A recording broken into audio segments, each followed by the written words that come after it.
கர்த்தரோட சாட்சியத்தில் கர்த்தருக்கு உடனே கொண்டு நன்றி.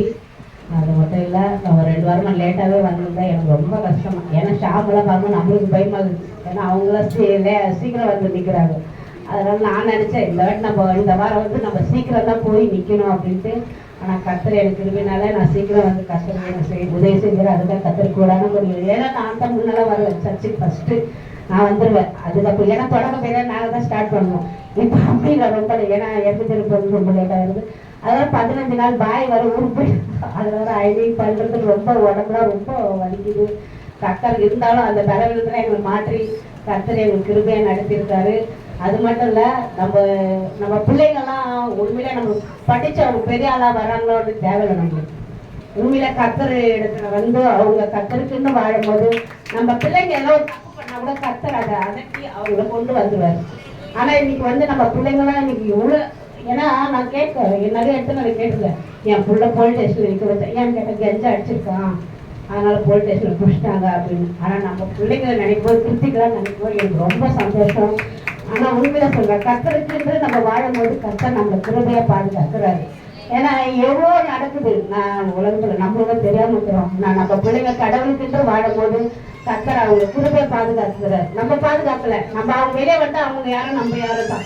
ஆனா கர்த்தர் தான் அவங்கள வழி நடத்துறாரு. அதுக்காக நம்ம பிள்ளைங்க கர்த்தருக்குன்று வாழும்போது நம்மளுக்கு உண்மையில நன்றி தான் சொல்லணும். ஏன்னா நம்ம பிள்ளைங்க இது வரைக்கும் எந்த தப்புக்கும் போகாதபடிக்கு நம்ம பிள்ளைங்களை ஆண்டவருக்குன்னு வாழும்போது கர்த்தர் உண்மையா பாதுகாக்கிறாரு அவங்க.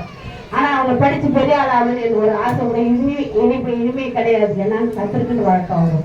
அதனால கர்த்தருக்கு கோடான கொஞ்சம் நன்றி ஏறெடுக்கிறேன்.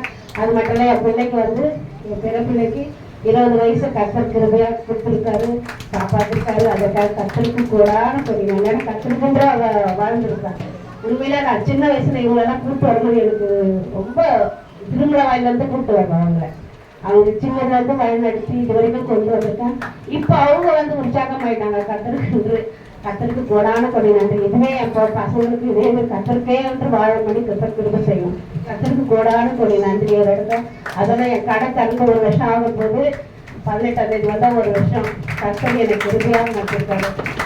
ஏன்னா வந்து ஃபர்ஸ்ட்ல நான் வேலை செய்யும்போது நான் அங்கே வேலை செஞ்சேன். எனக்கு வந்து பெஸ்ட்டு இந்த மாதிரி எல்லாருக்கும் ஒரு அது வந்து யார் நல்லா வேலை செய்கிறாங்களோ அவங்க ஒரு பதிவு கொடுப்பாரு. அது பெஸ்ட் எம்ப்ளாயின்னு சொல்லிட்டு செல்வின்ற அவங்களுக்கு கொடுத்தாங்க. இன்னும் ஆண்டவரே நான் நல்லா வேலை செய்வியா, ஏன் எனக்கு மட்டும் இந்த மாதிரி வேலையை எனக்கு ஏன் இந்த மாதிரி கொடுத்தீங்க, நான் நல்லா தானே ஓடுறேன், நல்லா தானே வேலை செய்கிறேன் அப்படின்னு. ஆனால் அப்புறம் தான் தெரிஞ்சது நீ பெஸ்ட் எம்ப்ளாயி இல்லை ஓனர் அப்படின்னு சொல்லிட்டு கர்த்தர் எனக்கு ஏன் நடிச்சிருக்காரு.